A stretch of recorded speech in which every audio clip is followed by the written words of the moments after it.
सुलोचना वासुकी नाग की पुत्री और लंका के राजा रावण के पुत्र मेघनाद की पत्नी थी। लक्ष्मण के साथ हुए एक भयंकर युद्ध में मेघनाद का वध हुआ। उसके कटे हुए शीश को भगवान श्री राम के शिविर में लाया गया था। अपने पति की मृत्यु का समाचार पाकर सुलोचना ने अपने ससुर रावण से राम के पास जाकर पति का शीश लाने की प्रार्थना की। किंतु रावण इसके लिए तैयार नहीं हुआ। उसने सुलोचना से कहा कि वह स्वयं राम के पास जाकर मेघनाद का शीश ले आए, क्योंकि राम पुरुषोत्तम है। इसीलिए उनके पास जाने में तुम्हें किसी भी प्रकार का भय नहीं करना चाहिए। रावण के महापराक्रमी पुत्र इंद्रजीत मेघनाद का वध करने की प्रतिज्ञा लेकर लक्ष्मण जिस समय युद्ध भूमि में जाने के लिए प्रस्तुत हुए, तब राम उनसे कहते हैं, लक्ष्मण, रण में जाकर तुम अपनी वीरता और रण कौशल से रावण पुत्र मेघनाद का वध कर दोगे, इसमें मुझे कोई संदेह नहीं है। परंतु एक बात का विशेष ध्यान रखना कि मेघनाद का मस्तक भूमि पर किसी भी प्रकार न गिरे, क्योंकि मेघनाद एक नारी व्रत का पालक है और उसकी पत्नी परम पतिव्रता है। ऐसी साध्वी के पति का मस्तक अगर पृथ्वी पर गिर पड़ा तो हमारी सारी सेना का ध्वंस हो जाएगा और हमें युद्ध में विजय की आशा त्याग देनी पड़ेगी। लक्ष्मण अपनी सेना लेकर चल पड़े। समरभूमि में उन्होंने वैसा ही किया। युद्ध में अपने बाणों से उन्होंने मेघनाद का मस्तक उतार लिया, पर उसे पृथ्वी पर नहीं गिरने दिया। हनुमान उस मस्तक को रघुनंदन के पास ले आए। मेघनाद की दाहिनी भुजा आकाश में उड़ती हुई उसकी पत्नी सुलोचना के पास जाकर गिरी। सुलोचना चकित हो गई। दूसरे ही क्षण अत्यंत दुख से कातर होकर विलाप करने लगी, पर उसने भुजा को स्पर्श नहीं किया। उसने सोचा, संभव है यह भुजा किसी अन्य व्यक्ति की हो। ऐसी दशा में परपुरुष के स्पर्श का दोष मुझे लगेगा। निर्णय करने के लिए उसने भुजा से कहा, यदि तू मेरे स्वामी की भुजा है तो मेरे पतिव्रत की शक्ति से युद्ध का सारा वृत्तांत लिख दे।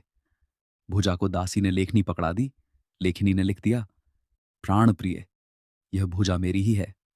युद्ध भूमि में श्री राम के भाई लक्ष्मण से मेरा युद्ध हुआ। लक्ष्मण ने कई वर्षों से पत्नी, अन्न और निद्रा छोड़ रखी है। वह तेजस्वी तथा समस्त दैवी गुणों से संपन्न है। संग्राम में उनके साथ मेरी एक नहीं चली। अंत में उन्हीं के बाणों से विद्ध होने से मेरा प्राणांत हो गया। मेरा शीश श्री राम के पास है। पति की भुजा लिखित पंक्तियां पढ़ते ही सुलोचना व्याकुल हो गई। पुत्रवधू के विलाप को सुनकर लंकापति रावण ने आकर कहा, शोक न कर पुत्री, प्रातः होते ही सहस्त्रों मस्तक मेरे बाणों से कट कट कर पृथ्वी पर लौट जाएंगे। मैं रक्त की नदियां बहा दूंगा। करुण चीत्कार करती हुई सुलोचना बोली, पर इससे मेरा क्या लाभ होगा पिताजी? सहस्त्रों नहीं, करोड़ों शीश भी मेरे स्वामी के शीश के अभाव की पूर्ति नहीं कर सकेंगे। सुलोचना ने निश्चय किया कि मुझे अब सती हो जाना चाहिए, किंतु पति का शव तो रामदल में पड़ा हुआ था। फिर वह कैसे सती होती? जब अपने ससुर रावण से उसने अपना अभिप्राय कहकर अपने पति का शव मंगवाने के लिए कहा, तब रावण ने उत्तर दिया, देवी, तुम स्वयं ही रामदल में जाकर अपने पति का शव प्राप्त करो। जिस समाज में बाल ब्रह्मचारी हनुमान, परम जितेंद्रिय लक्ष्मण तथा एक पत्नी व्रती भगवान श्री राम विद्यमान है, उस समाज में तुम्हें जाने से डरना नहीं चाहिए। मुझे विश्वास है कि इन स्तुत्य महापुरुषों के द्वारा तुम निराश नहीं लौटाई जाओगी।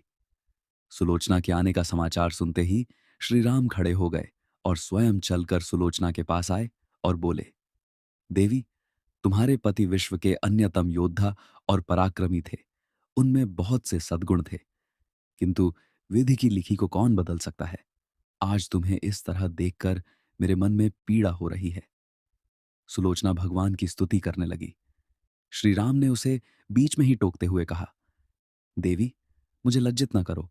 पतिव्रता की महिमा अपार है, उसकी शक्ति की तुलना नहीं है। मैं जानता हूं कि तुम परम सती हो। तुम्हारे सतित्व से तो विश्व भी थर्राता है। अपने स्वयं यहां आने का कारण बताओ। बताओ कि मैं तुम्हारी किस प्रकार सहायता कर सकता हूं। सुलोचना ने अश्रुपूरित नयनों से प्रभु की ओर देखा और बोली, राघवेंद्र, मैं सती होने के लिए, अपने पति का मस्तक लेने के लिए यहां पर आई हूं। श्रीराम ने शीघ्र ही ससम्मान मेघनाद का शीश मंगवाया और सुलोचना को दे दिया। पति का छिन्न शीश देखते ही सुलोचना का हृदय अत्यधिक द्रवित हो गया। उसकी आंखें बड़े जोरों से बरसने लगीं। रोते रोते उसने पास खड़े लक्ष्मण की ओर देखा और कहा, सुमित्रा नंदन, तुम भूलकर भी गर्व मत करना कि मेघनाद का वध मैंने किया है। मेघनाद को धराशायी करने की शक्ति विश्व में किसी के पास नहीं थी। यह तो दो पतिव्रता नारियों का भाग्य था। आपकी पत्नी भी पतिव्रता हैं और मैं भी पति चरणों में अनुरक्ति रखने वाली उनकी अनन्य उपासिका हूं। पर मेरे पतिदेव पतिव्रता नारी का अपहरण करने वाले पिता का अन्न खाते थे और उन्हीं के लिए युद्ध में उतरे थे। इसी से मेरे जीवन धन परलोक सिधारे। सभी योद्धा सुलोचना को राम शिविर में देखकर चकित थे। वह यह नहीं समझ पा रहे थे कि सुलोचना को यह कैसे पता चला कि उसके पति का शीश भगवान राम के पास है। अगर आपको कथा संग्रह की पोस्ट पसंद आती है तो आज ही सब्सक्राइब करें। कथा संग्रह जिज्ञासा शांत करने के लिए सुग्रीव ने पूछ ही लिया कि यह बात उन्हें कैसे झात हुई कि मेघनाद का शीश श्री राम के शिविर में है। सुलोचना ने स्पष्टता से बता दिया, मेरे पति की भुजा युद्ध भूमि से उड़ती हुई मेरे पास चली गई थी। उसी ने लिखकर मुझे बता दिया। व्यंग्य भरे शब्दों में सुग्रीव बोल उठे, निष्प्राण भुजा यदि लिख सकती है फिर तो यह कटा हुआ सिर भी हंस सकता है। श्री राम ने कहा, व्यर्थ बातें मत करो मित्र। पतिव्रता के महामतय को तुम नहीं जानते। यदि वह चाहे तो यह कटा हुआ सिर भी हंस सकता है। श्री राम की मुखकृति देखकर सुलोचना उनके भावों को समझ गई। उसने कहा, यदि मैं मन वचन और कर्म से पति को देवता मानती हूं तो मेरे पति का यह निर्जीव मस्तक हंस उठे। सुलोचना की बात पूरी भी नहीं हुई थी कि कटा हुआ मस्तक जोरों से हंसने लगा। ये देखकर सभी दंग रह गए। सभी ने पतिव्रता सुलोचना को प्रणाम किया। सभी पतिव्रता की महिमा से परिचित हो गए थे। चलते समय सुलोचना ने श्री राम से प्रार्थना की, भगवान, आज मेरे पति की अंत्येष्टि क्रिया है और मैं उनकी सहचरी उनसे मिलने जा रही हूं। अत आज युद्ध बंद रहे। श्री राम ने सुलोचना की प्रार्थना स्वीकार कर ली। सुलोचना पति का सिर लेकर वापस लंका आ गई। लंका में समुद्र के तट पर एक चंदन की चिता तैयार की गई। पति का शीश गोद में लेकर सुलोचना चिता पर बैठी।